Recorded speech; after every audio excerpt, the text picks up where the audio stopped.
Hello, and welcome back to Storytime with Eric Zimmer. Where we last left off in Matilda, we had gotten up to Matilda's first day in Miss Honey's class. And now we're about to find out who that head teacher was, the one we've been talking about earlier, in the next 2 chapters. You ready? Alright, let's begin. Chapter 8. The Trunchbull. In the interval, Miss Honey left the classroom and headed straight for the headmistress's study. She felt wildly excited. She had just met a small girl who possessed, or so it seemed to her, quite extraordinary qualities of brilliance. There had not been time yet to find out exactly how brilliant the child was, but Miss Honey had learned enough to realize that something had to be done about it as soon as possible. It would be ridiculous to leave a child like that stuck in the bottom form. Normally, Miss Honey was terrified of the headmistress and kept well away from her. But at this moment, she felt ready to take on anybody. Seems pretty brave. She knocked on the door of the dreaded private study.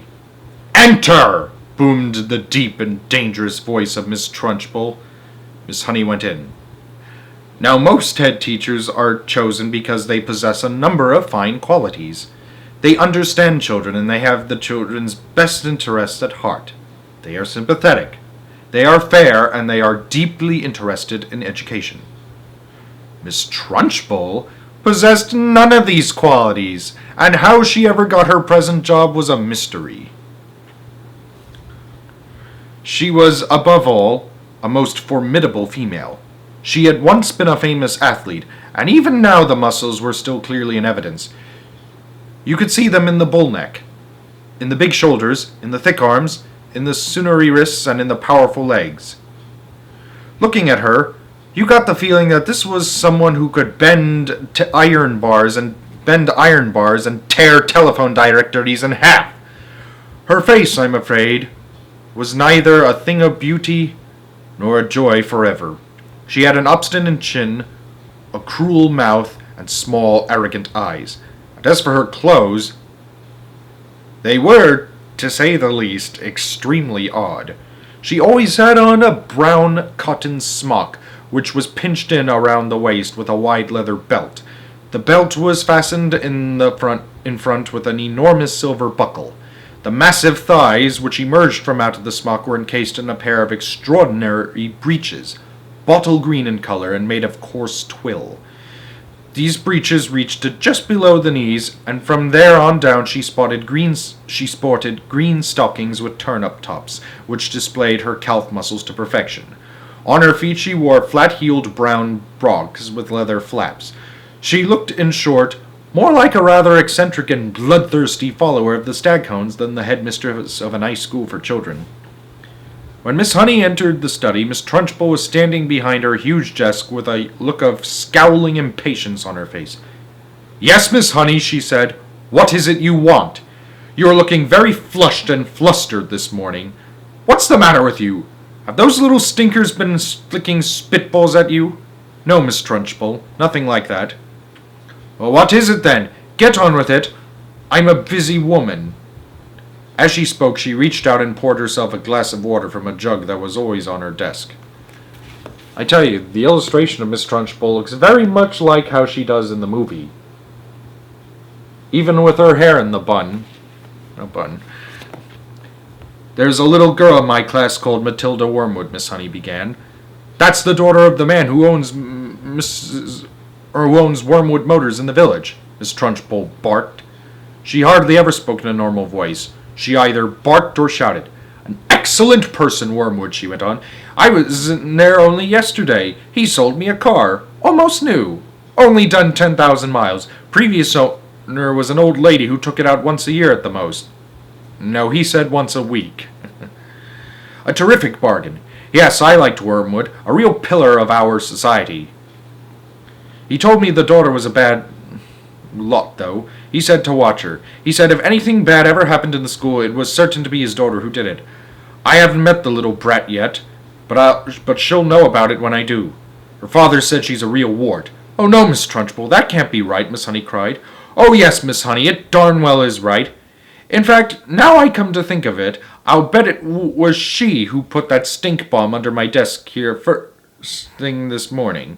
The place stank like a sewer. Of course it was her. I shall have her for that, you see if I don't. What does she look like? Nasty little worm, I'll be bound. I have discovered, Miss Honey, during my long career as a teacher, that a bad girl is a far more dangerous creature than a bad boy. What's more, they're much harder to squash. Squashing a bad girl is like trying to squash a blue bottle. You bang down on it and the darn thing isn't there. Nasty, dirty things little girls are. Glad I never was one. But you must have been a little girl once, Miss Trunchbull. Surely you were. Not for long anyway, Miss Trunchbull barked, grinning. I became a woman very quickly. She's completely off her rocker, Miss Honey told herself. She's bombed me as a bedbug. Miss Honey stood resolutely before the headmistress. For once she was not going to be browbeaten. I must tell you, Miss Trunchbull, she said, that you are completely mistaken about Matilda putting a stink bomb under your desk. I am never mistaken, Miss Honey, but Miss Trunchbull, the child only arrived in school this morning and came straight to the classroom. Don't argue with me, for heaven's sake, woman.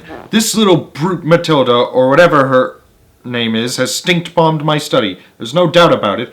Thank you for suggesting it. But I didn't suggest it, Miss Trunchbull. Of course you did. Now what is it you want, Miss Honey? Why are you wasting my time? I came to talk to you about Matilda, Miss Trunchbull. I have extraordinary things to report about the child. May I please tell you what happened in class just now? I suppose she set fire to your skirt and scorched your knickers, Miss Trunchbull snorted. No, Miss Honey cried out. Matilda is a genius. At the mention of this word, Miss Trunchbull's face turned purple and her whole body seemed to swell up like a bullfrog's. A genius? She shouted. What piffle is this you're talking about, madam? You must be out of your mind. I have her father's word for it that the child is a gangster. Her father is wrong, Miss Trunchbull. Don't be a twerp, Miss Honey. You have met the little beast for only half an hour, and her father has known her all her life. But Miss Honey was determined to have her say, and now she began to describe some of the amazing things Matilda had done with arithmetic. So she's learned a few tables by heart, has she? Miss Trunchbull barked. My dear woman, that doesn't make her a genius, it makes her a parrot. But Miss Trunchbull, she can read. So can I, Miss Trunchbull snapped. It is my opinion, Miss Honey said, that Matilda should be taken out of my form and placed immediately in the top form of the 11-year-olds. Ha! Snorted Miss Trunchbull. So you want to get rid of her, do you? So you can't handle her. So now you want to unload her to the wretched Miss Plimsoll in the top form where she will cause even more chaos? No, cried Miss Honey. That is not my reason at all. Oh, yes, it is, shouted Miss Trunchbull. I can see right through your little plot, madame. And my answer is no. Matilda stays where she is, and it is up to you to see that she behaves herself. But Miss Trunchbull, please. Not another word, shouted Miss Trunchbull. And in any case, I have a rule in this school that all children remain in their own age groups regardless of ability. Great Scott, I'm not having a 5-year-old brigand sitting with the senior girls and boys in the top form. Who ever heard of such a thing? Miss Honey stood there helpless before this great red-necked giant. There was a lot more she would like to have said, but she knew it was useless. She said softly, Very well then, Miss Trunchbull. It's up to you. Then, You're darn right it's up to me, Miss Trunchbull bellowed. And don't forget, madam, we are dealing here with the little viper who put a stink bomb under my desk. She did not do that, Miss Trunchbull. Of course she did it, Miss Trunchbull boomed. And I'll tell you what. I wish to heavens I was still allowed to use the birch and belt as I did in the good old days. I'd have roasted Matilda's bottom for her so she couldn't sit down for a month. God, corporal punishment. Miss Honey turned and walked out of the study, feeling depressed, but by no means defeated. I am going to do something about this child, she told herself. I don't know what it will be, but I shall find a way to help her in the end.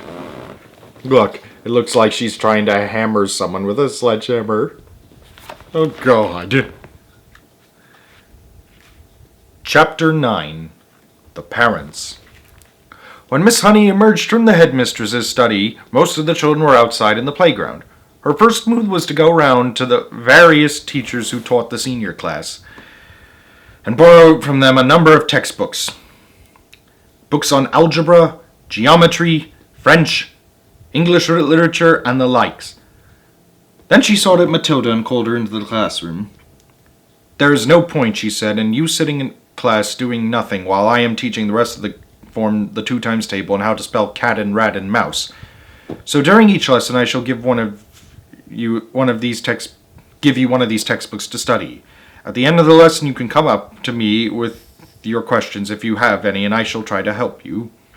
How does that sound?" "Thank you, Miss Honey," Matilda said. "That sounds fine." "I am sure," Miss Honey said, "that we will be able to get you moved into a much higher form later on, but for the moment the headmistress wishes for you to stay where you are." "Very well, Miss Honey," Matilda said. "Thank you so much for getting those books for me." What a nice child she is, Miss Honey thought. I don't care what her father said about her. She seems very quiet and gentle to me, and not a bit stuck up in spite of her brilliance. In fact, she hardly seems aware of it. And that's what I like about her character, too. So when the class reassembled, Matilda went to her desk and began to study a textbook on geometry which Miss Honey had given her. The teacher kept half an eye on her all the time, and noticed that the child very soon became deeply absorbed in the book. She never glanced up once during the entire lesson. Miss Honey, meanwhile, was making another decision. She was deciding that she would go herself and have a secret talk with Matilda's mother and father as soon as possible. She simply refused to let the matter rest where it was. The whole thing was ridiculous. She couldn't believe that the parents were totally unaware of their daughter's remarkable talents. After all, Mr. Wormwood was a successful motor car dealer, so she presumed that he was a fairly intelligent man himself. In any event, parents never underestimated the abilities of their own children. Quite the reverse. Sometimes it was well nigh possible for a teacher to convince the proud father or mother that their beloved offspring was a complete nitwit. Miss Honey felt confident that she would have no difficulty in convincing Mr. and Mrs. Wormwood that Matilda was something very special indeed. The trouble was going to be to stop them from getting over-enthusiastic. And now Miss Honey's hopes began to expand even further. She started wondering whether permission might not be sought from the parents, or for her to give private tuition to Matilda after school. The prospect of coaching a child as bright as this appealed enormously to her professional instinct as a teacher. And suddenly she decided that she would go and call on Mr. and Mrs. Wormwood that very evening. She would go fairly late, between 9 and 10 o'clock, when Matilda was sure to be in bed. That is precisely what she did. Having got the address from the school records, Miss Honey set out to walk from her own home to the Wormwoods' house shortly after 9. She found the house in a pleasant street where each smallish building was separated from its neighbors by a bit of a garden. It was a modern brick house that could not have been cheap to buy, and the name on the gate said, Cozy Nook. Nosy Cook might have been better, Miss Honey thought. She was given to playing with words in that way. She walked up the path and rang the bell, and while she stood waiting she could hear the television blaring inside. The door was opened by a small ratty-looking man with a thin ratty mustache who was wearing a sports coat that had an orange and red stripe in the material. "Yes?" he said, peering out at Miss Honey. "If you're selling raffle tickets, I don't want any." "I'm not," Miss Honey said, "and please forgive me for butting in on you like this. I am Matilda's teacher at school, Miss Jennifer Honey, and it is important I have a word with you and your wife." "Got into trouble already, has she?" Mr. Wormwood said, blocking the doorway. "Well, she's your responsibility from now on. You'll have to deal with her." "She is in no trouble at all," Miss Honey said. I've come with good news about her. Quite startling news, Mr. Wormwood. Do you think I might come in for a few minutes and talk to you about Matilda?" "We are right in the middle of watching one of our favorite programs," Mr. Wormwood said. "This is most inconvenient." "Really?" "Why don't you come back some other time?" "Attend to your daughter, you idiot!" Miss Honey began to lose patience. "Mr. Wormwood," she said, "if you think some rotten TV program is more important than your daughter's future, then maybe you shouldn't be a parent. Now why don't you turn that darn thing off and listen to me?" That shook Mr. Wormwood. He was not used to being spoken to in this way. He peered carefully at the slim, frail woman who stood so resolutely outside on the porch. "Oh, very well, then," he snapped. "Come on in and let's get this over with." Miss Honey stepped briskly inside. "Mrs. Wormwood isn't going to thank you for this," Mr. Wormwood said as he led her into the sitting room, where a large platinum blonde woman was gazing rapturously at the TV screen. "Who is it?" Mrs. Wormwood said, not looking around. "Some school teacher," Mr. Wormwood said. "She says she's got to talk to us about Matilda." He crossed to the TV set and turned down the sound, but left the picture on the screen. "Don't do that, Harry!" Mrs. Wormwood cried out. "Willard is just about to propose to Angelica." "You can still watch it while we're talking," Mr. Wormwood said. "This is Matilda's teacher. She says she's got some sort of news to give us." "My name is Jennifer Honey," Miss Honey said. "How do you do, Mrs. Wormwood?" Mrs. Wormwood glared at her and said, "What's the trouble, then?" Nobody invited Miss Honey to sit down, so she chose a chair and sat down anyways. "This," she said, "was your daughter's first day at school." "We know that," Mrs. Wormwood said, ratty about missing her program. "Is that all you came to tell us?"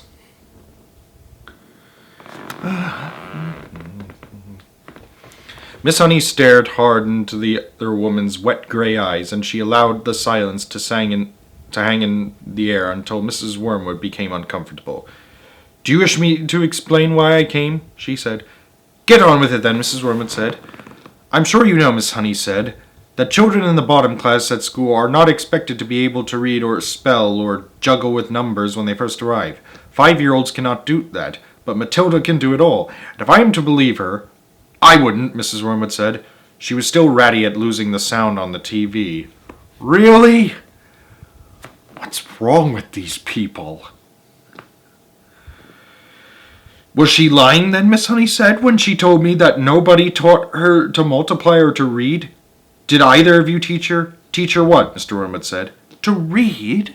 To read books," Miss Honey said. "Perhaps you did teach her. Perhaps she was lying.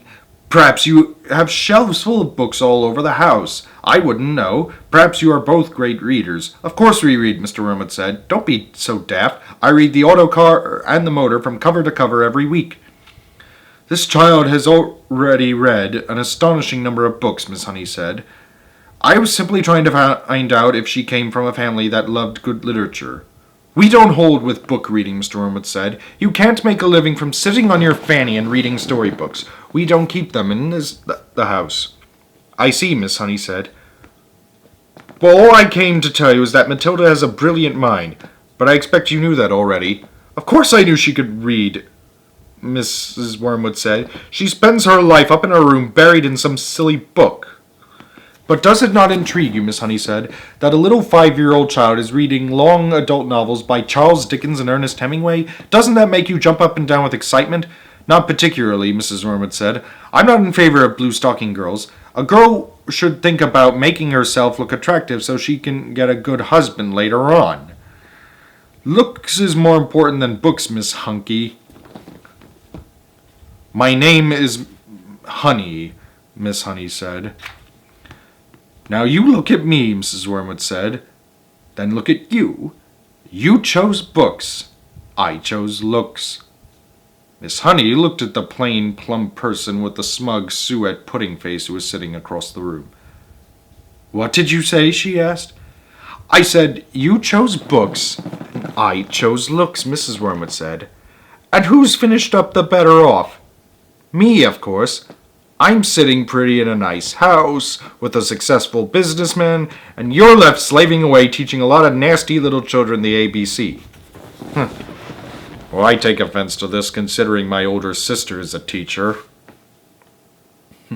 "Quite right, Sugar Plum," Mr. Wormwood said, casting a look of such simpering sloppiness at his wife that it would have made a cat sick. Miss Honey decided that if she was going to get anywhere with these people, she must not lose her temper. "I haven't told you all of it yet," she said. "Matilda, so far as I can gather at this early stage, is also a kind of mathematical genius. She can multiply complicated figures in her head like lightning." "What's the point of that when you can buy a calculator?" Mr. Wormwood said. "A girl doesn't get a man by being brainy," Mrs. Wormwood said. "Look at that film star, for instance. she added, pointing at the silent TV screen, where a bossomy female was being embraced by a craggy actor in the moonlight. You don't think she got him to do that by multiplying figures at him, do you? Not likely. And now he's going to marry her, you see if he doesn't, and she's going to live in a mansion with a butler and lots of maids. Miss Honey could hardly believe what she was hearing. She had heard that parents like this existed all over the place and that their children turned out to be delinquents and dropouts. But it was still a shock to meet a pair of them in the flesh. Matilda's trouble, she said, trying once again, is that she is so far ahead of everyone else around her that it might be worth thinking about some extra kind of private tuition. I seriously believe that she could be brought up to university standard in 2 or 3 years with the proper coaching. University, Mr. Wormwood shouted, bouncing up in his chair. Who wants to go to a university, for heaven's sake? All they learn there is bad habits. That is not true, Miss Honey said. If you had a heart attack this minute and had to call a doctor, that doctor would be a university graduate. If you got sued for selling someone a rotten second-hand car, you'd have to get a lawyer, and he'd be a university graduate too. Do not despise clever people, Mr. Wormwood. But I can see we're not going to agree. I'm sorry I burst in on you like this. Miss Honey rose from her chair and walked out of the room. Mr. Wormwood followed her to the front door and said, Good of you to come, Miss Hawkes. Or is it Miss Harris? It's neither, Miss Honey said, but let it go. And away she went. To be continued.